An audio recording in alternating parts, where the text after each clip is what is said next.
ಈಗ ಕಡಲೆ ಇರಲಿ, ಹಲಸಂದೆ ಬೀಜ, ಕಪ್ಪು ಕಡಲೆ ಅಥವಾ ಬಿಳಿ ಕಡಲೆ, ಎಲ್ಲವೂ ಸ್ವಾದಿಷ್ಟವಾಗುತ್ತೆ.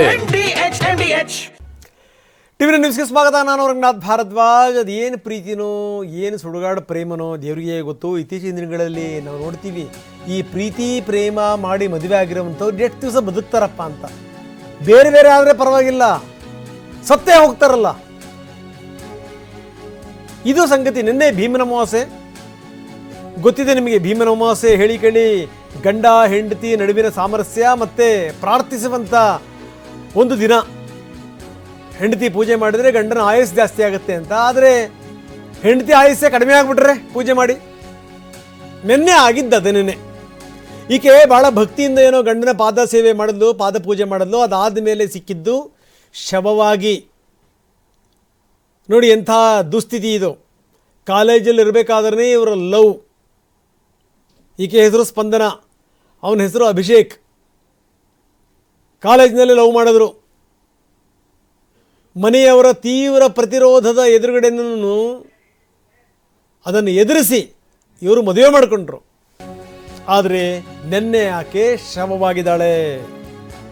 ಅದಕ್ಕೆ ನಾನು ಹೇಳ್ತಾ ಇದ್ದೆ, ಏನು ಬುದ್ಧಿ ಬಲ್ತಿರಲ್ಲ. ಮೈ ಮನಸ್ಸಿನ ತುಂಬ ವಿಪರೀತವಾದಂಥ ಆಸೆ ಆಶೋತ್ತರಗಳು. ತಂದೆ ತಾಯಿಗಳು ಬಿಡಿ, ಅವರು ಯಾವ ಲೆಕ್ಕಕ್ಕೂ ಬರಲ್ಲ. ಆ ಸಂದರ್ಭದಲ್ಲಿ ಮದುವೆ ಆಗಿದ್ದು ಕಿರುಕುಳ ಶುರುವಾಯಿತು. ಎಷ್ಟೋ ಸಂದರ್ಭದಲ್ಲಿ ತನ್ನ ತಂದೆಗೆ ಹೇಳಿದ್ಲಂತೆ ಸ್ಪಂದನ. ಅವ್ರ ತಂದೆ ಉದ್ಯಮಿ ಚಂದ್ರ ಅಂತ ಅವ್ರ ಹೆಸರು. ಹೀಗೆ ಪದೇ ಹಿಂಸೆ ಕೊಡ್ತಾರೆ, ದುಡ್ಡು ಕಾಸು ಕೇಳ್ತಾರೆ ಅಂತ. ಕೊನೆಗೆ 5 ಲಕ್ಷ ಕೊಟ್ಟು ಸೆಟ್ಲ್ ಕೂಡ ಮಾಡಿದ್ರಂತೆ ಅವ್ರ ತಂದೆ. ಆಯ್ತಪ್ಪ, ಹೆಂಗೋ ಪ್ರೀತಿ ಪ್ರೇಮ ಅಂತ ಮದುವೆ ಮಾಡ್ಕೊಂಡಿದ್ದೀರಿ, ನಿನಗೇನಾದರೂ ಕಷ್ಟ ಇದ್ದರೆ ತಗೊಳಪ್ಪ ಅಂಥೇಳಿ 5 ಲಕ್ಷ ಕೊಟ್ಟಿದ್ರಂತೆ.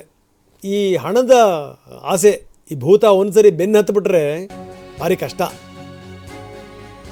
ನಿನ್ನೆ ಭೀಮನ ಅಮಾವಾಸ್ಯೆ, ಗಂಡನ ಪಾದಕ್ಕೆ ಪೂಜೆ. ಅದಾದ ಮೇಲೆ ಆಕೆ ಆಸ್ಪತ್ರೆ ಸೇರಿದ್ಲು, ಅಲ್ಲೇ ಶವವಾದ್ಲು. ಗಂಡನೇ ಕೊಲೆ ಮಾಡಿದ್ದಾನೆ ಅನ್ನುವಂಥ ಆರೋಪ ಚಂದ್ರ ಫ್ಯಾಮಿಲಿಯವರದ್ದು. ವರದಕ್ಷಿಣೆಯ ಕಿರುಕುಳ, ನನ್ನ ಮಗಳನ್ನು ಬಲಿ ತಗೊಂಡಿದೆ ಅಂತಾರೆ ಅವ್ರ ತಂದೆ.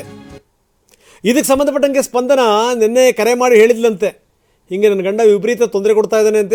ಅಷ್ಟೇ ಅಲ್ಲ, ಒಂದು ಒಳ್ಳೆ ಕೆಲಸ ಮಾಡಿದಾಳೆ ಆಕೆ. ಸಾಯೋದಕ್ಕಿಂತ ಮೊದಲು ಅವರ ತಂಗಿಗೆ ಒಂದು ಮೆಸೇಜ್ ಕೂಡ ಮಾಡಿದಾಳೆ. ಹೀಗೆ ನಾನು ಸಾಯ್ತಾ ಇದ್ದೀನಿ, ನನಗೆ ವಿಪರೀತವಾದಂಥ ತೊಂದರೆ ಕೊಡ್ತಾ ಇದ್ದಾರೆ ಅಂತ. ಏನಿದ್ರ ಅರ್ಥ ಹಾಗಾದರೆ?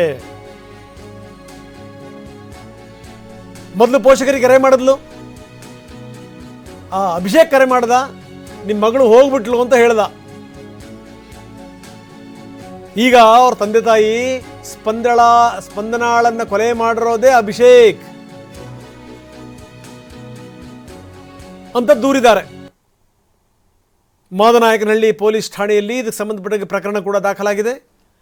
ಇದಕ್ಕೆ ಸಂಬಂಧಪಟ್ಟಂಗೆ ಈಗ FIR ಕೂಡ ದಾಖಲಾಗಿದೆ. ಮನೆಯವರು ಎದ್ನೋ ಬಿದ್ನೋ ಅಂತ ಓಡ್ ಹೋದ್ರು ಆಸ್ಪತ್ರೆಗೆ ಹೋಗುವಷ್ಟರಲ್ಲೇ ಆಕೆ ಶವವಾಗಿದ್ಲು. ಜೀವನೇ ಹೊರಟೋಗಿತ್ತು. ಇದು ನನ್ನ ಸಾವಿಗೆ ಅಭಿ ಮತ್ತು ಅವರ ಕುಟುಂಬವೇ ಕಾರಣ ಅಂತ ಆಕೆ ಒಂದು ಮೆಸೇಜ್ ಕೂಡ ಹಾಕಿದ್ದಾಳೆ ಅವ್ರ ತಂಗಿಗೆ. ಸ್ಪಂದನ ಹಾಕಿರುವಂಥ ಮೆಸೇಜ್ ಇದು. ಬರೀ ಅಭಿ ಮಾತ್ರ ಅಲ್ಲ, ಅವರ ಕಚೇರಿನಲ್ಲಿ ಕೆಲಸ ಮಾಡುವಂಥವರು ಕೂಡ ಕಾರಣ. ಸಾಯೋದಕ್ಕಿಂತ ಮೊದಲು ಅವರ ತಂಗಿಗೆ ಮೆಸೇಜ್ ಮಾಡಿರೋದು 12:42 ಸುಮಾರಿಗೆ, ನಿನ್ನೆ ಮಧ್ಯಾಹ್ನ. ಸಂಜೆ 7:30 ಸುಮಾರಿಗೆ ಆಕೆ ಸಾವನ್ನಪ್ಪಿದ್ದಾಳೆ. 8:30ಕ್ಕೆ ನಿಮ್ಮ ಮಗಳು ಹಿಂಗೆ ಹೋಗ್ಬಿಟ್ಲು ಅಂತ ಅಭಿ ಸ್ಪಂದನ ಅವರ ತಂದೆ ಚಂದ್ರ ಅವರಿಗೆ ಫೋನ್ ಮಾಡಿದ್ದಾನೆ. ನೋಡಿ, ನಾವು ತೋರಿಸ್ತಾ ಇದ್ದೀವಿ. ಮುದ್ದಾದ ಹುಡುಗಿ, ಜೊತೆಗೆ ಆಕೆ ಮಾಡಿರುವಂಥ ಮೆಸೇಜನ್ನು ಕೂಡ ತೋರಿಸ್ತಾ ಇದ್ದೀವಿ. ತಂಗಿಗೆ ವಾಟ್ಸಪ್ ಮೆಸೇಜ್ ಮಾಡಿದ್ದಾಳೆ ಸ್ಪಂದನ. ವಾಟ್ಸಪ್ ಮೆಸೇಜ್ ಅದನ್ನು ಕೂಡ ನಾವು ತೋರಿಸ್ತಾ ಇದ್ದೀವಿ.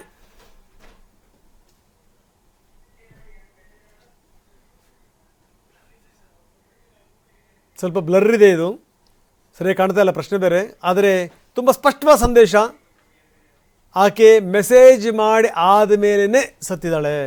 ಸುಮಾರು 12:30 ಸುಮಾರಿಗೆ ಮಾಡಿರುವಂಥ ಮೆಸೇಜ್ ಇದು. ನಾನೇನಾದರೂ ಸತ್ತರೆ ನನ್ನ ಸಾವಿಗೆ ಕಾರಣ ನನ್ನ ಗಂಡ, ಜೊತೆಗೆ ಕಚೇರಿ ಕೆಲಸ ಮಾಡುವಂಥವರು.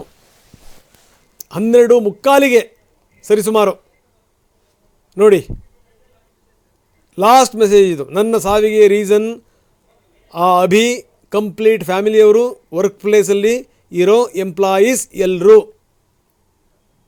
12:42 ಸುಮಾರಿಗೆ ಆಕೆ ವಾಟ್ಸಪ್ ಸಂದೇಶ ಕಳಿಸಿದ್ದಾಳೆ ಅವ್ರ ತಂಗಿಗೆ. ಕೊನೆಯ ಸಂದೇಶ ಇದು, ನಿನ್ನೆಯ ಸಂದೇಶ. ನನ್ನ ಸಾವಿಗೆ ಅಭಿಯ ಫ್ಯಾಮಿಲಿ ಮತ್ತು ಅವರ ವರ್ಕ್ ಪ್ಲೇಸಲ್ಲಿ ಕೆಲಸ ಮಾಡ್ತಿರುವಂಥ ಎಂಪ್ಲಾಯಿಗಳೆಲ್ಲರೂ ಕೂಡ ಕಾರಣ. ಅದಾದಮೇಲೆ ಸಂಜೆ ಅಷ್ಟೊತ್ತಿಗೆ ಆಕೆ ಆ ಆರೋಗ್ಯದಲ್ಲಿ ಏರುಪೇರಾಯಿತು. 8:30 ಅಷ್ಟೊತ್ತಿಗೆ ಜೀವನೇ 7:30 ಸುಮಾರಿಗೆ ಜೀವನೇ ಹೊರಟೋಗಿತ್ತು. 8:30 ಸುಮಾರಿಗೆ ಸ್ಪಂದನ ತಂದೆ ತಾಯಿಗಳಿಗೆ ಗೊತ್ತಾಯಿತು. ಸ್ಪಂದನ ಅವ್ರ ತಾಯಿ ಮಾತಾಡಿದ್ದಾರೆ ಇದಕ್ಕೆ ಸಂಬಂಧಪಟ್ಟಂಗೆ. ಬನ್ನಿ ಏನು ಹೇಳ್ತಾರೆ ನೋಡೋಣ. ವರ್ಷದ ಮೇಲೆ 5 ತಿಂಗಳಾಯ್ತು ಮದುವೆ ಆಗಿ. Love marriage. ಅವಳು ಬೃಂದಾವನ ಕಾಲೇಜಲ್ಲಿ ಓದಿದ್ದು. ಕಾಲು ಕಟ್ಕೊಂಡ್ಬಿಟ್ಟ, ಔಷಧಿ ಕುಡ್ದು ಸತ್ತೋಯ್ತಾನೆ ಅಂತ ಹಾಸ್ಪಿಟ್ಲಿಗೆ ಸೇರಿಸಿದ್ರಂತೆ ಅವರು. ನಮ್ಗೆ ಗೊತ್ತಿಲ್ಲ ಅದು. ಅವಳು ಆಸ್ಪತ್ರೆಗೆ ಹೋಗಿ ನೋಡ್ಕೊಂಡಿದ್ರು. ಆಮೇಲೆ ಅದೆಲ್ಲ ಯಾರೋ ಹೇಳಿದ್ಮೇಲೆ ಹಿಂಗೆ ಅನ್ನೋದು ಇಲ್ಲ ಮಮ್ಮಿ ಇಲ್ಲ ಅಂತ ಹೇಳಿದ್ರು. ಮೇಲೆ ನೈಸ್ ಮಾಡಿ ಮದುವೆ ಮಾಡ್ಕೊಟ್ಟು ನಾನು ಸತ್ತೋಗ್ತೀನಿ, ಇಲ್ಲಾಂದ್ರೆ ನಿನ್ನ ಮದುವೆ ಆಗದೆ ಹೋದ್ರೆ ಅಂತ ಕಾಲಿಗೆ ಬಿದ್ದುಬಿಟ್ನಂತೆ. ಇವು ಯಾರಿಗೂ ಹೇಳ್ದೆ ಮದುವೆ ಮಾಡಿಸ್ಕೊಂಡ್ರು ಎಲ್ಲ. ಮದುವೆ ಮಾಡಿಸ್ಕೊಂಡು ಒಂದು 6 ತಿಂಗಳು ಚೆನ್ನಾಗಿರ್ಲಿಲ್ಲ. ಹಗ್ಲೆಲ್ಲ ಹಿಂಸೆ ಕೊಡ್ತಾವ್ರೆ. ಅವ್ರ ಅಮ್ಮ, ಅವ್ರ ಹುಡುಗ, ಅವ್ರ ಅಪ್ಪನೋ ಯಾರೋ ಇದ್ದಾರೆ, ಹಿಂಸೆ ಕೊಡ್ತಿದ್ದಾರೆ ಮಮ್ಮಿ ಅಂತ 2-3 ಸತಿ ಫೋನ್ ಮಾಡಿದ್ಲು. ನಾವು ಒಂದು ಸತಿ ಕರ್ಕೊಬಂದು ಕಳಿಸಿ ನ್ಯಾಯ ಮಾಡಿದ ಕಳಿಸಿದೋ. ಬಂದ್ಬಿಡವ ಅಂತ ಹೇಳಿದೆ. ಲಗೇಜ್ ಎಲ್ಲ ಎತ್ಕೊಂಡು ಬಂದಿದ್ಲು ಇನ್ನೊಂದು ಸತಿಗೆ. ಆದರೂ ಬಿಟ್ಕೊಡ್ತಾ ಇಲ್ಲ ಮಮ್ಮಿ, ಆಯ್ತಾ ಇಲ್ಲ ಅಂತ ಹೇಳಿದ್ರು. ಈ ಕೆಲ್ಸಕ್ಕೆ ಹೋದ್ಮೇಲೆ ತುಂಬ ಜಾಸ್ತಿ ಆಗಿದೆ ಹಿಂಸೆ ಕೊಟ್ಟು. ಈಗ ನೆನ್ನೆ ಲಾಸ್ಟಲ್ಲಿ ಅಲ್ಲಲ್ಲಿಗೆ ಹೇಳ್ತಿದ್ಲು. ಲಾಸ್ಟಲ್ಲಿ ಅಪ್ಪ ನಾನು ಅಪ್ಪನ ಜೊತೆ ಮಾತಾಡ್ತಿರ್ಲಿಲ್ಲ ಯಾವಾಗೂ. ಅಪ್ಪ ನನ್ನ ಕೈಲಿ ಬದುಕೋಕ್ಕಾಯ್ತಲ್ಲ, ಹಿಂಸೆ ಕೊಡ್ತಾವ್ರೆ, ನಾನು ಇರಲ್ಲೇ ಬಂದ್ಬಿಡ್ತೀನಿ ಅಂತ ಹೇಳಿದ್ಲು. ಅಷ್ಟೇ ಆದ 5 ನಿಮಿಷಕ್ಕೆ ಇಷ್ಟ ಸುದ್ದಿ ಬಂದ್ಬಿಟ್ಟಿದೆ.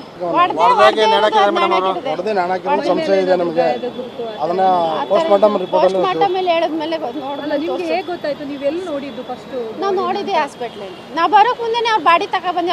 ಅವಳೇ ನೆಣಕೊಂಡಿದ್ಮೇಲೆ ಯಾಕೆ ಬಿಚ್ಚಬೇಕು? ನಾವು ಬರೋ ಗಂಟೆ ಇರ್ಬೇಕು ತಾನೆ. ಅವರು ಓನರು ಅವರು ಎಲ್ಲ ಸೇರಿ ಮಾಡಿರೋ ಕೆಲಸ. ಅವ್ರ ಊರವರು ಅವ್ರ ಮನೆ ತವೆ ಅವ್ರೆ. ಅವ್ರಿಗೂ ಇವ್ರು ನಡೀತಾ ಇರೋದೆಲ್ಲ ಅವ್ರ ಅಪ್ಪ ಅಮ್ಮನ್ಗೆ ಹೇಳ್ತಿದ್ರು. ಅಲ್ಲೆಲ್ಲ ಕಾಂಟ್ಯಾಕ್ಟ್ ಆಗಿ ಇವರು ನನ್ನ ಮಗನ ದೂರ ಮಾಡಿದೆ, ನನ್ನ ಮಗನ ಮೋಸ ಮಾಡಿದೆ ಅಂತ ತಾಯಿ ಚಿತ್ರಹಿಂಸೆ ಕೊಡ್ತಿದ್ಲು. ಹಿಂಸೆ ಬೈತಿದ್ರು. ಇವನು ಹೊಡೆದಿದ್ದ. ಒಂದ್ಸತಿ ಆರವಳ್ಳಿಗೆ ಬಂದ್ಬಿಟ್ಟಿದ್ಲು.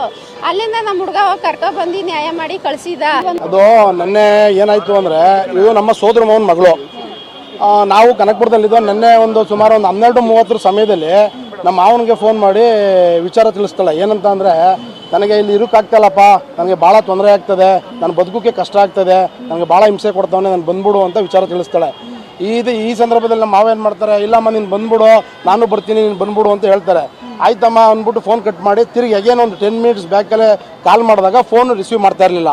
ಯಾಕೋ ಹಿಂಗೆ ಮಾಡಿದ್ಲು, ಯಾಕೋ ಮಾಡಲಿಲ್ಲ ಬಿಡೋ, ಒಂದು 10 ನಿಮಿಷ ಸರೋಗ್ಬೋದು ಅಂದ್ಬಿಟ್ಟು ಇವರು ನಮ್ಮ ಅವರು ಸುಮ್ಮನಾಗ್ಬಿಟ್ಟಿದ್ದಾರೆ.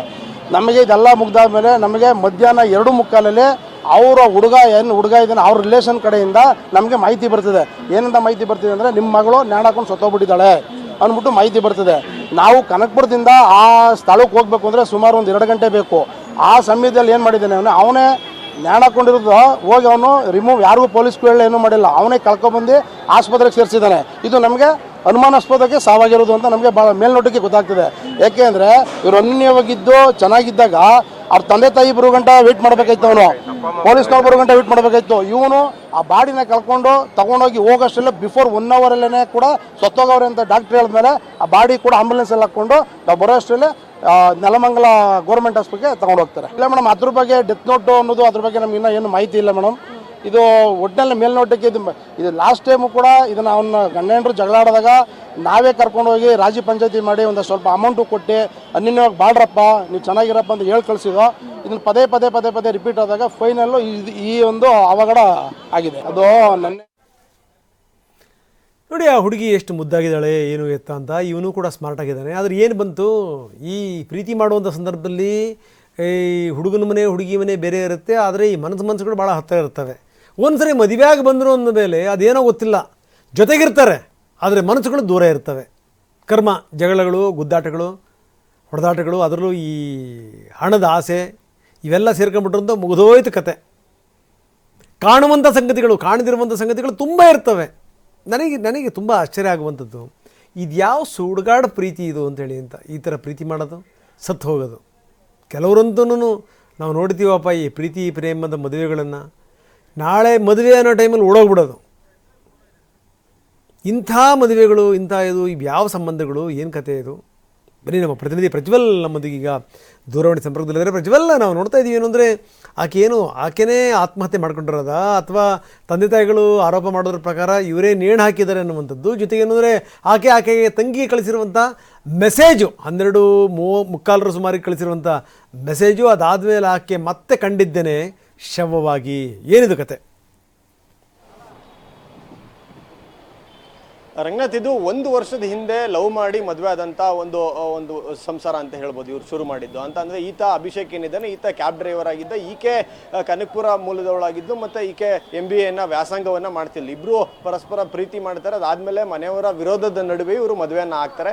ಮದುವೆ ಆದಮೇಲೆ 4 ತಿಂಗಳ ನಂತರದಲ್ಲಿ ಇವರಿಬ್ಬರ ನಡುವೆ ಜಗಳಗಳು ಶುರುವಾಗ್ತವೆ. ಈ ಸಂದರ್ಭದಲ್ಲಿ ಹಣಕಾಸಿನ ತೊಂದರೆ ಹೆಚ್ಚಾಗಿ ಕಾಣುತ್ತೆ. ಯಾವಾಗ ಹುಡುಗ ಫೈನಾನ್ಷಿಯಲಿ ಸೆಟಲ್ ಆಗಿರಲಿಲ್ಲ ಅಥವಾ ಆತ ಸರಿಯಾದ ರೀತಿಯಲ್ಲಿ ದುಡಿತಿರಲಿಲ್ಲ, ಆವಾಗ ಸಮಸ್ಯೆ ಹೆಚ್ಚಾಗುತ್ತೆ. ಹೀಗಾಗಿ ಆ ಸಂದರ್ಭದಲ್ಲಿ ಇವರು ಹಣ ಬೇಕು, ತಂದೆ ಕಡೆಯಿಂದ ದುಡ್ಡು ತರಿಸು, ವರದಕ್ಷಿಣೆ ರೂಪದಲ್ಲಿ ಕೇಳಿದ್ದಾರೆ ಅಂತ. ಅದಾದಮೇಲೆ ಇವರ ಅಂದರೆ ಸ್ಪಂದನ ಕುಟುಂಬಸ್ಥರು, ಅವರ ತಂದೆ ಚಂದ್ರು ಅವರು ಎಲ್ಲ ಸೇರ್ಕೊಂಡು ಒಂದು 5 ಲಕ್ಷ ಹಣವನ್ನು ಕೊಟ್ಟಿರ್ತಾರೆ. ನಂತರ ರಾಜಿ ಆಗಿರುತ್ತೆ. ನಿನ್ನೆ ಸಹಿತ ಆಕೆ ಭೀಮನ ಅಮಾವಾಸ್ಯೆಯಲ್ಲಿ ಅವನ ಕಾಲಿಗೆ ಪೂಜೆಯನ್ನು ಸಹಿತ ಮಾಡಿರ್ತಾಳೆ. ಅದಾದಮೇಲೆ ಮತ್ತೆ ಅವರಿಬ್ಬರ ನಡುವೆ ಗಲಾಟೆಗಳು ನಡೆದಿದೆ ಅಂತೇಳಿ. ಗಲಾಟೆಗಳು ನಡೆದಂಥ ಸಂದರ್ಭದಲ್ಲಿ ಅದಾದಮೇಲೆ ಆಕೆ ತಂಗಿಗೆ ಮೆಸೇಜನ್ನು ಕೂಡ ಮಾಡ್ತಾಳೆ. ಆ ಮೆಸೇಜನ್ನು ಮಾಡಿ, ನನ್ನ ಸಾವಿಗೆ ಇವ್ರುಗಳೇ ಕಾರಣ, ಅಂದರೆ ಅಭಿಷೇಕ್ ಮತ್ತು ಅವನ ಕೆಲಸ ಮಾಡುವಂಥ ಅವನ ಸಹೋದ್ಯೋಗಿಗಳು ಅನ್ನೋ ರೀತಿಯಲ್ಲಿ ಒಂದು ಮೆಸೇಜನ್ನು ಮಾಡ್ತಾಳೆ. ಅದಾದಮೇಲೆ ಶವವಾಗಿ ಪತ್ತೆ ಆಗ್ತಾಳೆ. ಮೇಲ್ನೋಟಕ್ಕೆ ಬಾಡಿಯಲ್ಲಿ ಒಂದಷ್ಟು ಮಾರ್ಕ್ಗಳಿದ್ದಾವೆ, ಅಂದರೆ ಆಕೆಯ ಕುತ್ತಿಗೆಯಲ್ಲಿ ನೇಣು ಬಿಗಿದ ರೀತಿಯಲ್ಲಿ ದೇಹ ಪತ್ತೆ ಆಗುತ್ತೆ. ಹೀಗಾಗಿ ಪೊಲೀಸರು ಒಂದು ಸಸ್ಪಿಷಿಯಸ್ ಡೆತ್ ಅನ್ನೋ ಲೆಕ್ಕದಲ್ಲಿ ನೋಡ್ತಾ ಇದ್ರು. ಆದರೆ ಕುಟುಂಬಸ್ಥರು ಈತನೇ ಈಕೆಯನ್ನು ಹೊಡೆದು ಕೊಲೆ ಮಾಡಿ ನೇಣು ಹಾಕಿ ನಂತರದಲ್ಲಿ ಈ ರೀತಿಯಾಗಿ ಬಿಂಬಿಸ್ತಿದ್ದಾನೆ ಅನ್ನೋ ರೀತಿಯಲ್ಲಿ ಆರೋಪವನ್ನು ಮಾಡಿದ್ವು. ಅದೇ ರೀತಿಯಲ್ಲಿ ಲಿಖಿತ ದೂರನ್ನು ಅವರ ಕುಟುಂಬಸ್ಥರು ನೀಡಿದರು. ಹೀಗಾಗಿ ಮದನಾಯಕನಹಳ್ಳಿ ಪೊಲೀಸ್ ಠಾಣೆಯಲ್ಲಿ ಒಂದು ಕೊಲೆ ಮತ್ತು ಡೌರಿ ಕೇಸ್ ಏನಿದೆ, ಸೆಕ್ಷನ್ ಏನಿದೆ, ಅದನ್ನು ವರದಕ್ಷಿಣೆ, ಕಿರುಕುಳ ಮತ್ತು ಕೊಲೆ, ಈ ಒಂದು ಸೆಕ್ಷನ್ ಅಡಿ ಕೇಸನ್ನು ದಾಖಲು ಮಾಡ್ಕೊಂಡಿದ್ದಾರೆ. ಈಗಾಗಲೇ ಅಭಿಷೇಕನನ್ನು ವಶಕ್ಕೆ ಪಡ್ಕೊಂಡಿದ್ದಾರೆ. ಈಗ ವಿಕ್ಟೋರಿಯಾ ಆಸ್ಪತ್ರೆಯಲ್ಲಿ ಮರಣೋತ್ತರ ಪರೀಕ್ಷೆಯನ್ನು ಮಾಡಿ ಅವರ ಕುಟುಂಬಸ್ಥರಿಗೆ ಮೃತದೇಹವನ್ನು ಹಸ್ತಾಂತರ ಮಾಡುವಂಥದ್ದು ಆಗಿದೆ. ತನಿಖೆಯನ್ನು ಮಾಡಬೇಕಾಗುತ್ತೆ. ಪೋಸ್ಟ್ ಮಾರ್ಟಮ್ ವರದಿಯಲ್ಲಿ ಆಕೆಯ ಸಾವಿಗೆ ನಿಖರವಾದಂಥ ಕಾರಣ ಏನು ಅನ್ನೋದು ಗೊತ್ತಾಗಬೇಕಿದೆ. ರಂಗನಾಥ್, ಎಸ್, ಧನ್ಯವಾದ ತಮ್ಮೆಲ್ಲ ಮಾಹಿತಿಗೆ. ವಾಹ್, ಯಾಕೆ ಈಗ ಬಂತ ಸ್ವಾದ? ಖಂಡಿತ ಈಗ ಬಂತು ಅಸಲಿ ಸ್ವಾದ. MDH chunky chaat masala life ಅಲ್ಲಿ ಅಸಲಿ ಸ್ವಾದ ತರುತ್ತೆ. ಅಸಲಿ ಮಸಾಲ, ಎಸ್ ಎಸ್, MDH